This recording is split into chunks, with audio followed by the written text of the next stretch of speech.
Welcome, friends. This is Joyce Zook talking to you today about why can't we get our husbands to change, and what are the secrets to getting him to change. You know, um, this is really a problem that I've had a lot of gals talk to me to about. We're talking about the top 25 marriage problems that we have, and this is definitely one of them. Whenever I go into a class and I'm asking the gals what they want, what they'd like to do, what they'd like to learn from the class, their constant comments are, "Why won't he change? Why can't I get him to change?" And they'll list whatever it is. I actually write it sometimes on the board. If he would only change and the blank, fill in the blank.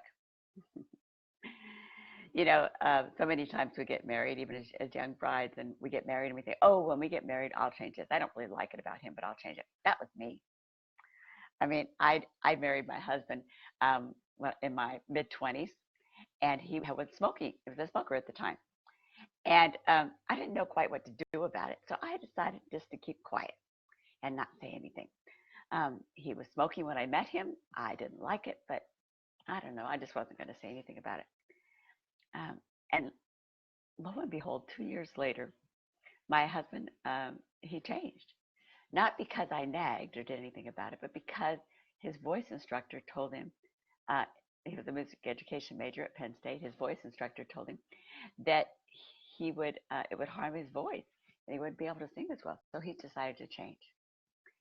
I had a gal in one of my classes, and she was complaining because her husband wouldn't change the fact that he wanted to keep giving the kids all the donuts at church, bringing home all the candy and snacks and treats. So she was sending him all of these emails about healthy living and how it hurt the children and how it didn't do this. And she said it was just getting strained, and the mealtime just weren't pleasant. And because he always wanted to give the kids things she didn't think were right to eat. I suggested she try an experiment. And I suggested that for 3 weeks, she not tell her husband anything about what the kids eat. She stopped sending all the emails, and she just smiled when they gave the kids various treats. Before the 3 weeks were up, her husband decided he was going to not keep feeding the kids the treats. He didn't think it was healthy, but he made the decision. So what's happening here? What happens when she's trying to get her husband to change and he won't change? And then she stops trying to get him to change, and he changes. That doesn't really seem to make much sense to us. It's like, why is it working? Doesn't he want to listen to me? Doesn't he care about what I think? Doesn't he care about what I feel? Well, there's an interesting dynamic between a man and a woman, and God put it there. Our men don't like us telling them what to do. I slowed that way down because it's something we forget so very often. Our guys don't like us telling them what to do. Excuse me.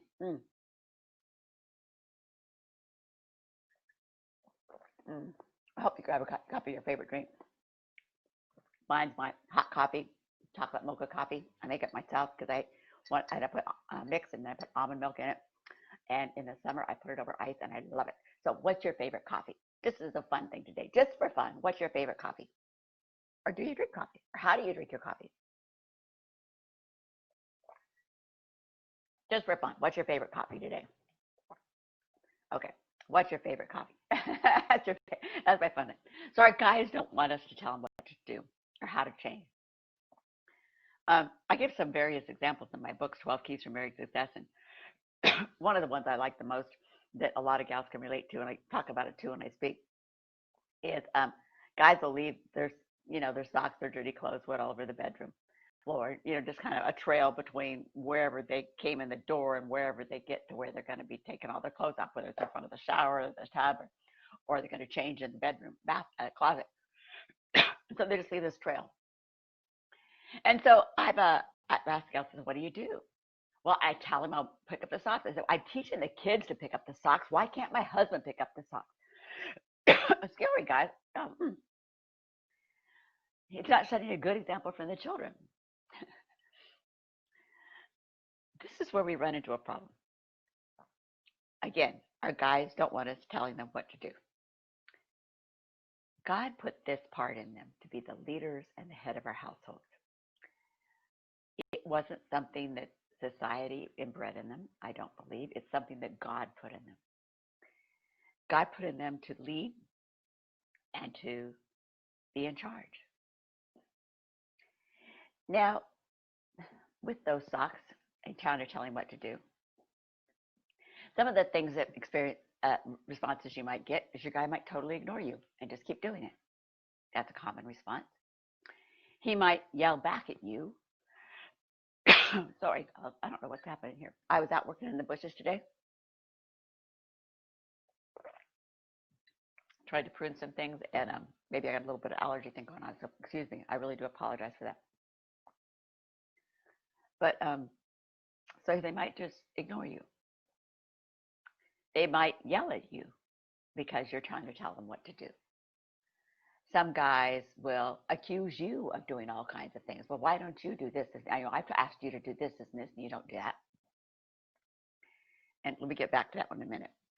And other guys will just give you the silent treatment. When I asked my husband what he would do if he left his socks all over, he said, "I just asked you to pick them up and wash them." Now, it doesn't mean we're supposed to be our husband's servants, but yet God says that loving is loving with a servant's heart. I suggest that if your husband's leaving socks or clothes or whatever it is all over the bedroom, that you tell him one time, and then you wait and see what happens.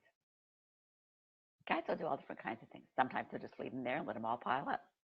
They might be like my husband asked, "Why haven't you washed my socks?" They might decide to go out and buy some new socks because they don't have any in the drawer. There's all kinds of things they might do. But your nagging is going to put distance between the two of you. I really want to ask you this. Is nagging of your husband or trying to get him to say, pick up the socks, stop smoking, whatever it is you want him to change, going to improve your relationship or harm it? I believe it harms our relationships. So gals say, he'll start yelling at me about what I'm supposed to, what to do. There's this interesting dynamic, and that's that God made the men to be in charge, and he tells the ladies to submit and follow. That doesn't mean that we're not worms. We're not just little subservient, because God has to tell us over and over again. God has also given us the responsibility to train the children whenever their dad's out of the house and we leave the homes. But trying to tell our guys what to do or trying to get them to change only puts a barrier between them and us. It puts them off there and us back here. If we stop telling them what to do, it's amazing what they will do. I had another gal in that same Bible study where the one gal was talking to her husband about the healthy food for the kids or donuts. And another gal said she really had asked her husband multiple times to fix the fence in the backyard. It was starting to fall down. And she decided to take my advice and see what happened. So she didn't say anything. She'd said it once. She knew she'd said it enough times. And so more than once, actually. So she decided to not say anything. And just wait and see and just pay attention to other things. I mean, it wasn't worth an argument and a distance and killing the passion and the love between a couple because of offense. He was a man. He was intelligent. He wasn't stupid. He wasn't, whatever other words you want to come up with. They can be you might think they're stupid. They're not listening. They don't care. Well, they do care, but they don't want to be told what to do. So she just let the fence thing go. Well, the funny thing was, is that there was a huge storm, and it blew a part of the fence down, that part that was starting to fall down. Well, lo and behold, he decided it was time to go out and fix the fence. And so when he came in, she goes, "Oh, honey, I am so glad you fixed the fence. It's just awesome. It looks wonderful. I am so glad you did that. Thank you, thank you, thank you. You're an awesome husband." Doesn't that sound so much better than whining and complaining because he won't fix the fence and then ignoring him when he finally does? Our guys want to be admired. They want us to praise them. They want us to think that they do things because they love us. They don't want to be doing them because we told them to do them. It's an interesting thing. Let's see. We got a few people here today joining me. Oh, hi, Lori. So glad you're here. Anybody else that joins me, glad you're here on the video. This is a touchy subject because the gals really want to get their guys to change. So there are some ways to get our husband to change. First off, number one is stop telling him to change. Accept what he's doing as the way he is. He's a human. He's going to make mistakes. He's going to say things that he shouldn't say. He's going to have pet peeves and behaviors that irritate you. But believe me, you have pet peeves that irritate your husband. I don't care who you are, unless you're Mrs. Perfect, which if you are, you get the award for being Mrs. Perfect. But I think because we're here on earth, we're not perfect. Only the Lord and our Savior, Jesus Christ, is perfect. But we have things that irritate them. So God tells us that he loves us unconditionally. And we are to love our husbands as God loves us. We're not going to talk about the guys right now. That's the responsibility between them and the Lord. But when we love our husbands unconditionally and we accept their pet peeves and our pet peeves about their behavior and their faults, it's really amazing what happens and what changes without complaining. Now, there's a difference between saying it once and saying it kindly. I had something recently I really wanted my husband to do. The curtain in my office had started to fall down. And I mentioned it to my husband once, and I'd let it go and let it go and let it go. And finally, the kids and grandkids were coming to spend the weekend. And that curtain the kids use my office as their bedroom when they come over. Grandkids do. And so that curtain's going to come off. I knew it was dangerous for them. So I just took a sticky note and wrote on it, "Please fix my bedroom curtain. Love, Joyce." And I stuck it on his desk. And he came out and said, "Oh, I got to fix that bedroom curtain because the grandkids are coming over." Suddenly, it was his idea to go fix the bedroom curtain, even though I was the one that reminded him. So do we really have to take credit for what it is we do? Can't we serve our husbands with that servant attitude? I didn't really care whether I got credit because I reminded him or not. I cared because he fixed the curtain. And I was so thankful he did it. And it's nice and strong now, and I appreciate that. But that was one of those cases where after time had gone on, and I thought it was time to mention it again. So here's some of the things I've tried to get my husband to change. I wanted him to change how much he worked. I wanted him to be home more. I didn't want him to be working on weekends. Even once he's retired, I wanted him to not work as hard. I didn't want him to travel as much. I wanted to sleep longer. So let me tell you how some of those things have turned out. I used to say a lot of things about those, and probably the most recent one is on how much he traveled. But let me just go back and try to take some of those. My husband worked 12-hour days, many times at least 5 days a week, and sometimes 6 or 7 days a week when he was in the military. The 7 days when they were on field exercises. But God has shown me that that the military was God's way of providing for us financially, and it was also the ministry had given us to minister to the military. And so my husband was a wise, intelligent man. He was going up in the ranks in the military, and other people recognized his ability to lead and go. And I had to trust, now that's a hard word, that God would tell him when he was working too much. I did do a few interesting things. I figured out, well, what was it I really, really needed from my husband? I needed a date night. So one of the things we did then was to set aside time each week that we could go on a date. And he would purposely leave the office to be home to go on a date with me. Dates might have been things we did in the house, might have been things in the backyard. Some were free. Some were times when we went out of the house. That got so much easier when we didn't have to pay a babysitter, but we did hire a babysitter when the kids were little. But that was what I really wanted, was that close time. I also learned that I really wanted my husband to snuggle with me when it was bedtime and hold me when I went to sleep. So he did that. You know, wanting my husband home and not work so much is a great thing, but that's trying to tell him what to do. When I changed it to what did I need, then he could meet my needs, and he changed his behavior to meet my needs. So first off, we stop trying to change our men, and we wait and see what happens. Second off, when it becomes really key that we need to tell them again, we find a way. I suggest a note, one note, to tell them what it is we're like. And then the second thing is when something's really bothering you, stop talking about it. And this is the third way, and figure out what can you do. What is it you're really lacking? One of the other things I wanted my husband home at dinner time. So I made a regular plan to have dinner at 6 o'clock every night when the kids were home. In fact, as we kept it that way, dinner's at 6 o'clock. And if he couldn't get home, I went ahead and fed the kids. But I would love to have him there. I said, I'd love to have you there to have dinner with me and the kids. If you have to go back to after work, that's okay. But just to spend a little time with each day. So I wanted him home at dinner. I wanted to have a date night. And I wanted to be snuggled at bedtime, held at bedtime when I went to sleep. See, telling my husband what I wanted gave him the opportunity to fulfill my wants and my needs without me telling him what to do. There's a difference. So if you really want him, say, to not work so much, figure out what is it you do want. Change the I don't want to I want. The things I wanted, as I said again, as I wanted him home for dinner, I wanted to have a date night each week, and I wanted him to hold me at bedtime.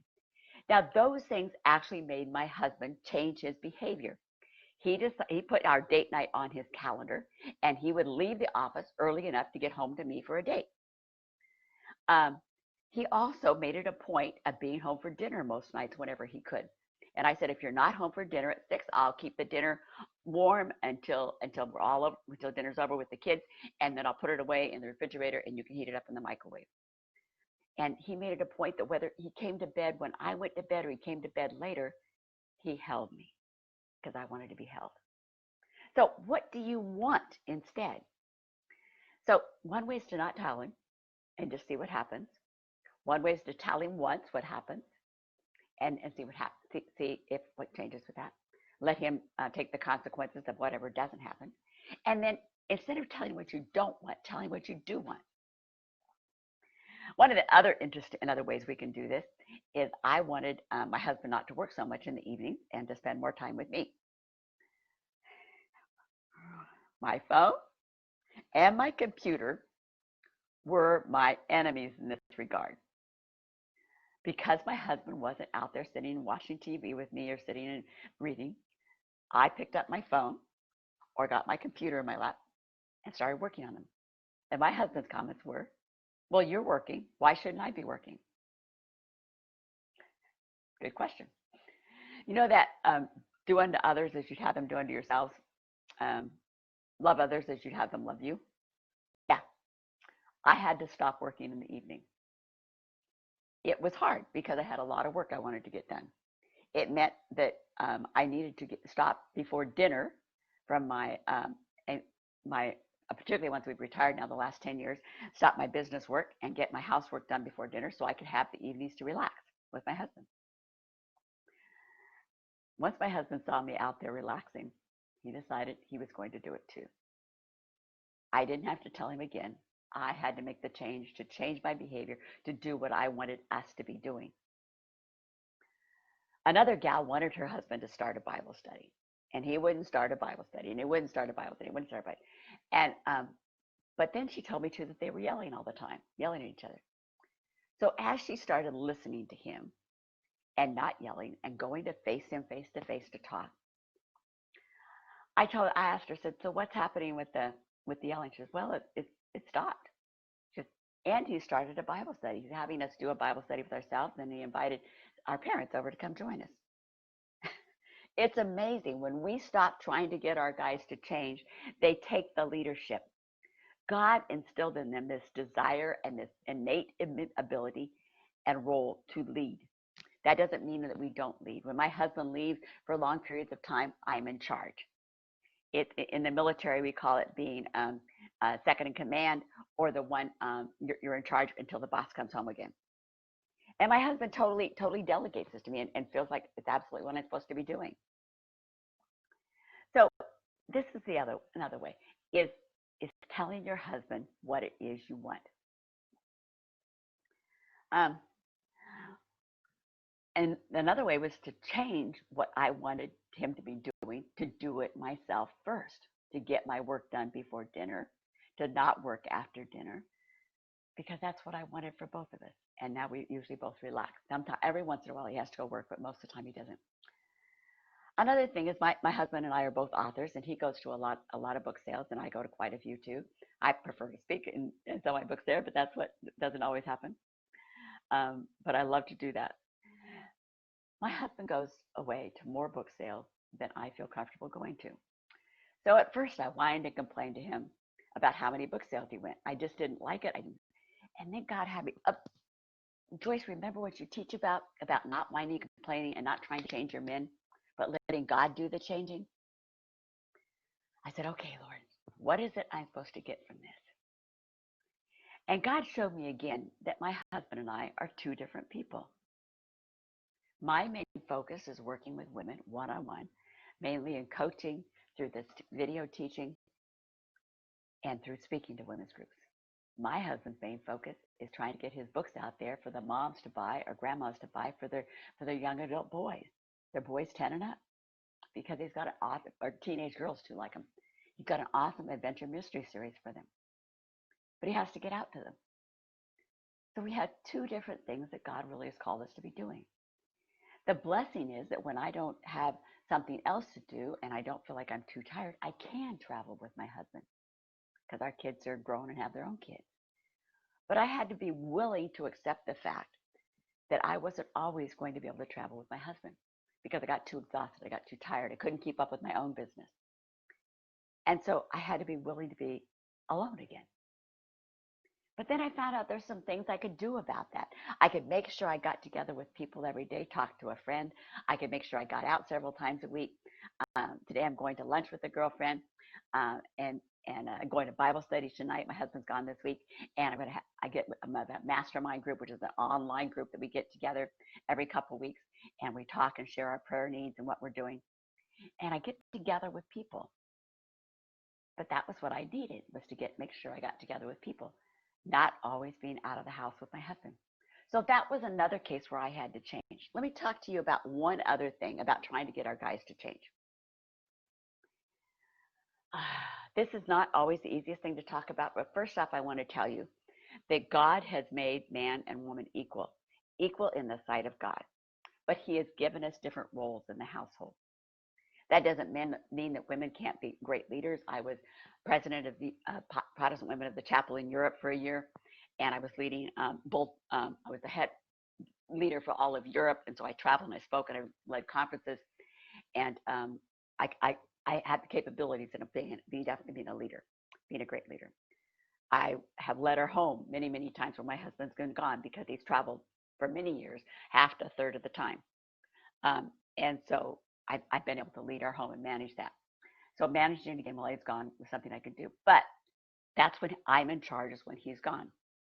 But God has put this relationship in there. And it's God first, then our husbands, and then us. And when we come between this relationship with our husband and God, our husbands fight us first before they can really listen to God. One of the interesting things that I read about, and I've heard about, I haven't seen it happen actually, but I've heard about it, is sometimes gals will be constantly telling their husband, oh, he needs to be the spiritual head of the household. He doesn't do this. He doesn't do that. He won't do this with the kids. He won't do this. He won't do that. And that's all they can tell me, is what their husbands won't do. They don't tell me what they want and what they need. And so we need to take care of our own needs. But then if we do that, we're stepping out away and leaving our husbands in the hands of an almighty God. And God can transform our guys way more than we can ever think or imagine. Let me say that again. When we step out of the way, the almighty God can transform our men way beyond we can ever think or imagine. But if we keep nitpicking, in Proverbs, it's talked about being like a dripping faucet. And it talks about it's better to live on a rooftop of a house, out in the sunshine and the cold and the weather, than to live in the house with a dripping, complaining wife, arguing wife. Gals, you want to restore the love and passion in your marriage? Stop trying to tell your guy what to do. Yes, there are ways of communicating your desires with him. Dates are a great time because you're doing something fun and you can talk about the one or two things that you want, sharing with him what you want, conveying that what you want. Not what you want him to do, is what do you want? Not I want you to, it's I want. Like, I want to have a date with you every week, hon. I want to be able to eat dinner with you most nights of the week. I want you to hold me when I'm going to sleep. That's the things I wanted. That was very different than telling my husband, stop working so much. I can't stand it that you stop working so much. You just keep working, and you never have any time for us. Doesn't that sound like a woman you want to be with? No way. No way at all. But if I say, I want, and I would love it if you're home with me. Okay, that's a guy that wants to come home. Sometimes guys will just walk out of the house and they leave and they never come back. Why?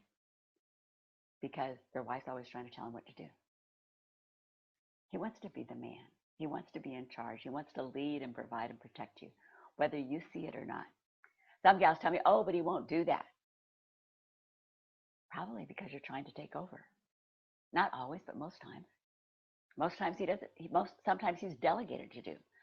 I have one gal, and that I've been working with over time, and she says, but I have this whole long list of things I want him to do, and I said, okay, and he won't do them, and I keep trying to get him to do them, and won't do them. I said, okay. I said, why don't we leave them between him and God? Make a list of everything you want him to do, and then start doing the things you want to be doing. Well, lo and behold, she wanted to clean out a room in her house, and her husband decided, oh, he could come and help her with that. She didn't have to ask for his help. He came and helped.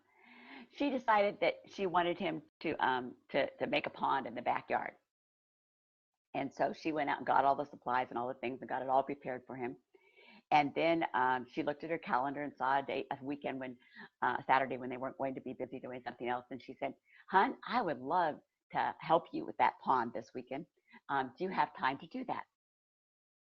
See, that's a whole different way of asking your husband to do something that you want, instead of yelling and screaming at him because he doesn't make the pond. He won't get that pond done. He hasn't even got the materials. He doesn't do this and he doesn't do that. Okay? It's being that servant attitude of helping him. So he won't change most of the time because we're asking him to. Pure and simple. They keep doing the same thing. They ignore us. They walk out the door. They yell and scream. When we stop yelling and nagging and trying to get them to change and figure out a way to be polite in our conversation and asking as if we were asking a business partner to do something, talking about what we want, what we need, or we just let God deal with it, like the wind that came and knocked down the girl's fence, so her husband had to go out and fix it. Then things change. You'd be surprised. The passion will come back. The romance will come back in relationship. You'll start getting all kinds of awesome things will happen. So, how do you get your guys to change? Stop trying to change him. Bottom line. Let's see who else changing me here today. We have Lori and Valerie and Marcella and Deborah. So glad you came to join me. And I do hope that if you have any questions, if you got any questions right now about this, please go ahead and put them in there for me. I will take a few minutes and try to talk to you, try to get this down. But also feel free to share this video with your friends on your site if you think you know somebody else that's trying to get their husband to change and he won't change. Because this is something we don't like. We don't like the fact we can't change our husband. But remember, God didn't mean for us to change our husbands. He needed to be the one that changes it. But he keeps trying to change me. Well, stop trying to change him, and then we can figure out what to do about the other thing. Sometimes it's we're not listening. My husband said that I didn't listen. I didn't do what he asked me to do. How about you? Do you do what your husband asked you to do? I know that's a different topic, but is it too hard? My husband told me the other day, right before he left, he says, hon, I need some more, his favorite wheat thins was his cracker. He read his favorite cracker, and he wanted me to pick up something else, which I can't remember it is, and I hope I've written it down when I go to the store. I can do that. Sure, I can get that done. I can pick those things up for you. But this is a servant love relationship. We love our husbands unconditionally. Please be sure to share this if you, and I'll put the link again. We'll put the link again to the 12 Keys book for you. And because there's many things that are discussed in there. Remember, you can't change your husband. That's why you can't change it, because you can't. If he does change because you've nagged him, he'll usually be resentful or bitter. It's like the guy that came to put up our gutters on our house, and my husband was gone, and he was asking me a question about it, and it was something I thought I knew the answer to, but I wasn't sure what my husband would want. So I said, "Oh, I have to contact my husband on that one, because I think he was out on the golf course or something like that." And so, he says, "Oh yeah, yeah. I thought the wives were the one who ran the household." I said, "Not in this household. My husband does." And I told my husband, "Hun, I think we need this and this with the gutters." He says, "I agree." I got what I wanted, but I went and double checked with him first. Um, People seem to think, people who talk to me, my husband in the military said, "Oh, you're the general in the house." I said, "No, I'm not. I'm not the one in charge of the household." Put your man in charge. Let him be the leader. Stop trying to tell him what to do, uh, and love unconditionally. Be wise. Find out how you can tell him what you want for yourself without trying to tell him what to do. If you have questions, please